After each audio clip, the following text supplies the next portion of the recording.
Hello everyone, good evening. बहुत दिनों बाद आप लोगों के सामने आया हुआ हूँ क्योंकि अभी दिवाली हो गई। अभी आप लोगों के सामने एग्ज़ाम्स का प्रिपरेशन का कहीं ना कहीं बोझ आने वाला है बहुत ज़्यादा। और बहुत सारे बच्चों के मन में ये रह रहा होगा कि भाई कैसे क्या हमारी प्रिपरेशन स्ट्रेटजी हो कि आगे हम अच्छा कर पाएँ। तो यार देखो, बताने से पहले मैं आप लोगों को बता दूं कि जैसे हमारा इंस्टीट्यूट जो है, हम यहाँ पे कल भी क्लासेस चलाए, दिवाली को भी 8 से 9 घंटे क्लासेस चली हैं। आज भी मॉर्निंग में 8 से 9 घंटे क्लास चली, जस्ट अभी मैं क्लास ओवर करके ही आया हूँ, ठीक है। और इसी तरह दिवाली के एक दिन पहले भी क्लास चली, धनतेरस के दिन भी क्लासेस चली, मतलब कोई हॉलीडे हम लोग नहीं दे रहे। और ये सब क्यों बता रहा हूँ मैं, इसके पीछे आपको रीज़न समझ में आ जाएगा अभी।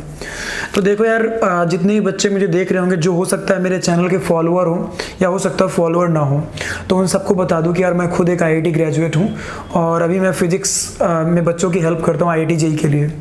तो जो मेरा थॉट है और जो मैं बच्चों से एक्सपेक्ट करता हूँ एक अच्छे रिजल्ट के लिए कि बच्चों को वो चीज़ें फॉलो करनी चाहिए, वो मैं आप लोग के साथ शेयर करूँगा। एंड ट्रस्ट मी, वो कहीं ना कहीं इफेक्टिव होता है। That's why I am sharing it with you. देखो, सबसे इंपॉर्टेंट चीज़ ये होती है कि सिलेबस हमारा कैसे चल रहा है ना। क्योंकि आप मान लीजिए जेईई मेन का एग्जाम देने जा रहे हैं, एडवांस की बात अलग होती है कि एडवांस में आप थोड़ा सा भी सिलेबस करके जाएंगे चल जाएगा, वो अच्छे से भी क्लियर होगा तो। लेकिन जेईई मेन में आपको मैक्सिमम सिलेबस कवर करके जाना होता है ना। और सबसे अच्छी बात ये होती है कि जनवरी वाला जो पोर्शन होता है उसमें परसेंटाइल स्कोर जनरली थोड़ा अच्छे बन जाते हैं उन बच्चों के जो जेईई पर्सपेक्टिव से ही मतलब पूरा अच्छे से काम कर रहे होते हैं। क्यों? क्योंकि 12th वाले बच्चे अभी बोर्ड के चलते थोड़ा सा घबराहट में रहते हैं, पैनिक रहते हैं और वो उतना अच्छा परफॉर्म नहीं कर पाते कई बार जेईई मेन के फर्स्ट अटेम्प्ट में, जो कि वो अप्रैल में बहुत अच्छा करते हैं वो बच्चे। तो हमारे पास अभी मौका होता है कि हम जनवरी वाले अटेम्प्ट में बहुत अच्छा कर लें। तो हमें ये चाहिए कि जनवरी के पहले पहले हमारा मैक्सिमम सिलेबस कवर हो जाए। मैक्सिमम सिलेबस का मीनिंग क्या है? मैक्सिमम सिलेबस का मीनिंग ये है कि वो टॉपिक जो जेईई मेन के पर्सपेक्टिव से बहुत ज़्यादा इंपॉर्टेंस रखते हो, है ना, वो टॉपिक्स हमें कवर करने चाहिए। देखिए, यदि आपके teachers already, I know that कि वो टीचर्स बहुत ही ज़्यादा आपके संयमित रूप से और बहुत ही ज़्यादा जिसे कहते हैं ना एक अच्छे माइंडसेट से चल रहे होंगे, तो उन्हें डिस्टर्ब करने की जरूरत नहीं, उनकी स्ट्रेटजी चेंज करने के लिए मत बोलिएगा आप लोग। लेकिन यदि आपको दिख रहा है कि आपका सिलेबस किसी भी हालत में पूरा नहीं हो पाएगा, है ना, जनवरी तक, या मान लीजिए कि लास्ट ऑफ जनवरी तक या फिर मिड ऑफ फेब तक, तो आई विल सजेस्ट कि आपको थोड़ा सा पैनिक होने की जरूरत है, क्योंकि सिलेबस बहुत मैटर करता है। अब मान लीजिए आपने कितना भी तैयारी किया, है ना, लेकिन आपने यदि मान लीजिए सेमीकंडक्टर या कम्युनिकेशन नहीं पढ़ा और उसी से क्वेश्चन आ गया, तो छोटा सा लॉजिक है, वहां तो ये मैटर नहीं कर रहा ना जेईई मेन में कि आपका किस टॉपिक में नंबर आया, वहां तो मैटर ये करता है कि कितना नंबर आया है ना। और जिसे देखा जाए तो हर टॉपिक अपना अपना वेटेज रख रहा होता है ना। ऐसा तो होता नहीं कि एक ही टॉपिक 10 क्वेश्चन आ रहे हैं तो बस वो टॉपिक करके चला जाइए आप लोग। मैक्सिमम टॉपिक्स क्वेश्चंस आते हैं मैक्सिमम। और दूसरी चीज ये भी जान के रखिए कि आपका बोर्ड एग्जाम्स में सिलेबस रिड्यूस करना, ये सब चीजें चलता है, लेकिन जेईई मेन के पर्सपेक्टिव से या आईआईटी जेईई के पर्सपेक्टिव से मुझे नहीं लगता कि ये सब चीजें वर्क करेंगी। क्यों? क्योंकि उसको वो डायरेक्ट उस टॉपिक को नहीं देंगे, तो उससे लिंक करके कुछ ना कुछ दे देंगे आपको और आप वहां पे फंसते रह जाओ। समझ रहे हो कि नहीं? तो इसीलिए मैं ऑन टाइम सिलेबस हम लोग को कवर करना है। और सबसे बड़ी बात ये भी बता दूं कि आप ऐसा नहीं कर सकते कि आप आज सिलेबस पूरा कर रहे हैं और कल आप एग्जाम देने चले जाएं। No no no no, not possible. फिर उस केस में तो कोई बेनिफिट नहीं होगा ना उन लास्ट के टॉपिक्स का। तो आपके लिए आपका एक टारगेट होना चाहिए कि मान लीजिए हम एक्सपेक्ट कर रहे हैं, मान लीजिए मैं एक्सपेक्ट कर रहा हूं कि 30th ऑफ जनवरी को हमारा टेस्ट स्टार्ट होगा, एग्जाम स्टार्ट होगा जेईई मेन के, तो एटलीस्ट 15th ऑफ जनवरी तक हमारा सारा सिलेबस पूरा हो जाए। क्योंकि जब 15th ऑफ जनवरी तक पूरा सिलेबस पूरा होगा ना, तभी हम लोग वो टॉपिक्स जो कि लास्ट में कवर किए होंगे उनके ऊपर बेस्ड प्रॉब्लम्स डिस्कस कर पाएंगे या उनसे रिलेटेड एग्जाम्स दे पाएंगे, टेस्ट दे पाएंगे, प्रैक्टिस टेस्ट अपन लोग देख पाएंगे। ये बहुत इंपॉर्टेंट चीज है जो कि सारे बच्चों को सोचनी है। अच्छा, अब बात ये आती है कि सर क्या बस हम सिलेबस के पीछे भागे? क्या सिलेबस कर लेंगे तो हम ये लास्ट टाइम पे बहुत अच्छा कर लेंगे, है ना? जैसा कि इस वीडियो का आप लोगों ने टाइटल भी देखा होगा, इस वीडियो का मुद्दा यही है कि आप लोगों को इस लास्ट टाइम पे मतलब एक प्रॉपर स्ट्रेटजी होनी चाहिए आपके पास। तो उस स्ट्रेटजी को बनाने के लिए मैं आपकी मदद करने आया हूं, ठीक है।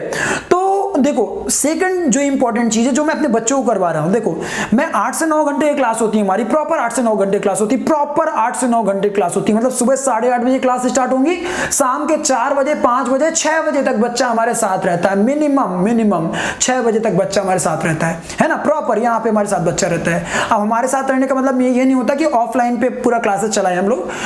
ये भी तो है कि ये डाउट डिस्कशन के नाम पे बच्चा बैठा हुआ है ना, बच्चा अपनी प्रॉब्लम्स कर रहा है, बच्चे सोशल डिस्टेंसिंग का पालन कर रहे हैं, है ना, एक दूसरे से दूर दूर बैठे हुए हैं, लेकिन वो हमारे टच में है, हमारे फैकल्टीज के टच में है। इससे क्या बेनिफिट होता है कि उनके डाउट्स दूर होते हैं, ये आप भी समझ रहे होगे। तो आपको मैं क्या कहना चाहूंगा इसमें कि भैया जो मेरा टाइम टेबल उसके अकॉर्डिंग आपको क्या बेनिफिट होना चाहिए।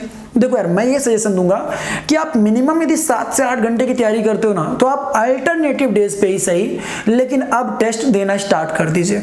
आई विल नॉट सजेस्ट कि आप रेगुलरली टेस्ट दीजिए, लेकिन आप अल्टरनेटिव डेज पे टेस्ट देना स्टार्ट कर दिए। अब टेस्ट का मतलब ये नहीं होता कि पहले जिसे कहते हैं मुहूर्त निकलवाया जाएगा, फिर उसमें हम वर वधू को देखेंगे कि वो सही राजी है कि नहीं है। अरे भाई, ऐसा कुछ नहीं करना है। टेस्ट का मतलब ये होता है कि 10 क्वेश्चन भी आप ले लो उस टॉपिक के और एकांत में बैठ जाओ और उसको सॉल्व करो। इससे होता क्या है, पहली चीज, यदि किसी बच्चे के अंदर ये कॉन्फिडेंस है कि ये टॉपिक मेरा कुछ ज्यादा ही स्ट्रांग है, तो वो टेस्ट आपकी औकात दिखा देगा।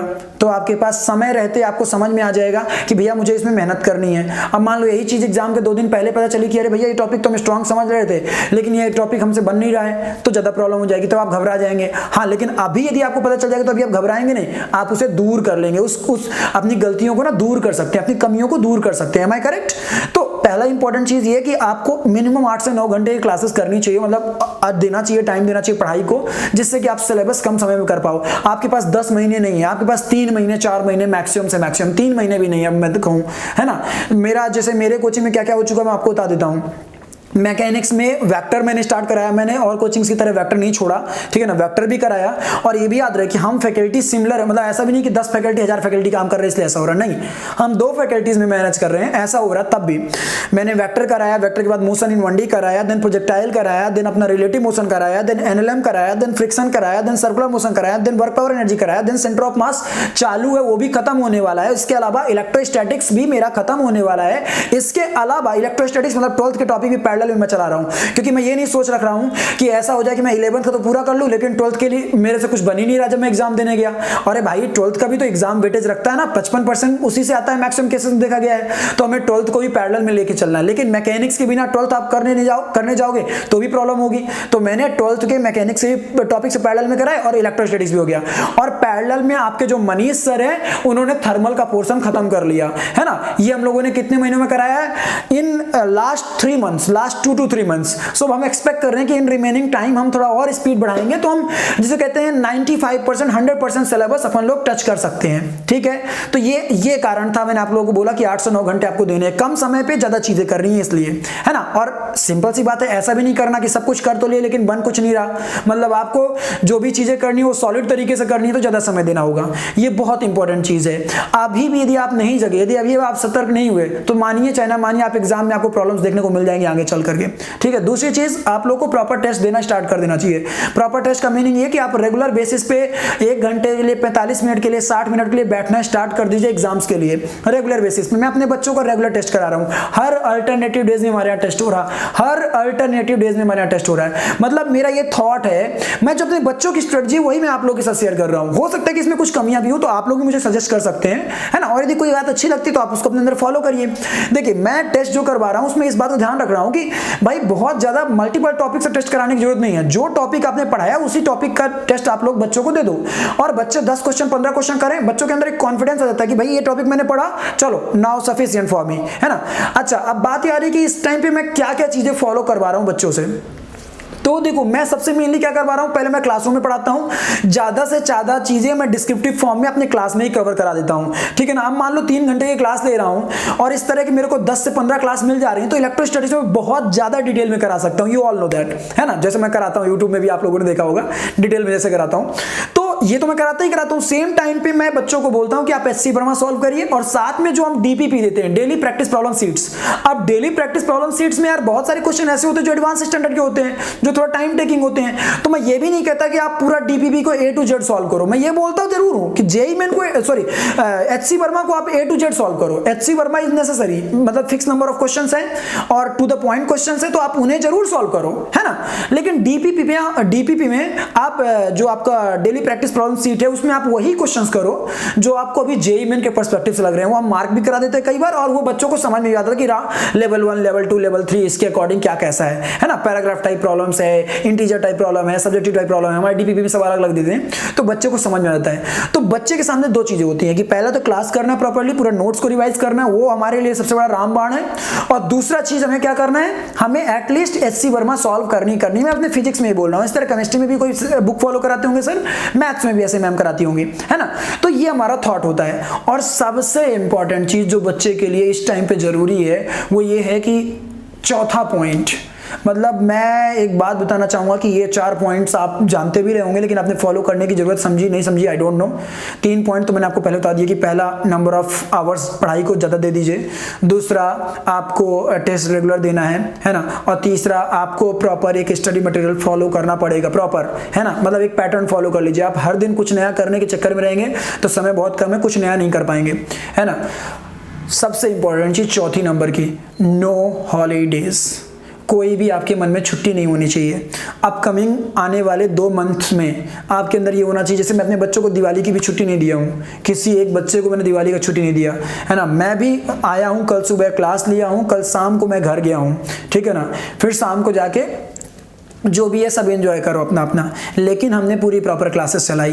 किसी भी दिन हम लोग ऑफ नहीं करते बच्चों को, ना ही संडे को हमारा बच्चा ऑफ होता है ना, मतलब हर दिन हम बच्चे को एंगेज रखते हैं। क्यों मैं ऐसा बोल रहा हूँ, क्योंकि देखो यार 2 से 3 महीने यदि आप इनमें संडे और ये सब हॉलीडेज निकालना स्टार्ट कर दोगे, 2 साल की प्रिपरेशन नहीं है कि यार लाइफ में थोड़ा सा चिल होना चाहिए, मॉल भी देखने जाना है, उनको भी देखने जाना, समझ रहे हो कि नहीं किनको, है ना, ये सब चीजें आप नहीं कर सकते। This is the last time, मतलब आपके सामने 3 महीने 4 महीने हैं। और देखो यार प्लीज ये सब बोलना मुझे लगता है इलॉजिकल होगा कि अभी तो डेट अनाउंस नहीं हुई, तुम्हें कैसे पता चला कि 3 महीने बाकी है। अरे छोटा सा लॉजिक है यार, मान लो एनटीए वाले आके किसी दिन डेट अनाउंस कर दिए तो कि भैया आपका पेपर जनवरी में है, तो क्या कर लीजिएगा आप। जो हर साल होता है हमें उसी के अकॉर्डिंग अपने आप को प्रिपेयर्ड रखना है ना। अब वो बात अलग है कि और टाइम मिल जाएगा तो हम और अच्छी प्रिपरेशन कर लेंगे, लेकिन जो एक मिनिमम टाइम मिलने वाला है उसके अकॉर्डिंग हमें सोच के चलना है ना। तो ये बहुत इंपॉर्टेंट चीजें हैं। आप जितना ज्यादा टाइम स्पेंड करेंगे क्लासेस में, जितना टाइम आप पढ़ाई में स्पेंड करेंगे, उतना ज्यादा आपके लिए बेनिफिशियल होगा इस लास्ट टाइम पे। कोई शॉर्टकट मत ढूंढिए, है ना। अब देखिए हम लोग भी, दिवाली हो गई है, क्लासेस तो ऑलरेडी चल ही रही पढ़ाई वाली, अब थोड़ा सा ये सब वीडियोस भी आप लोग के लिए लाना स्टार्ट करेंगे हम लोग, जिससे कि आप सब लोगों को थोड़ा कॉन्फिडेंस आए, समझ में आए कि क्या प्रिपरेशन स्ट्रेटजी होनी चाहिए, क्या कैसा होना चाहिए।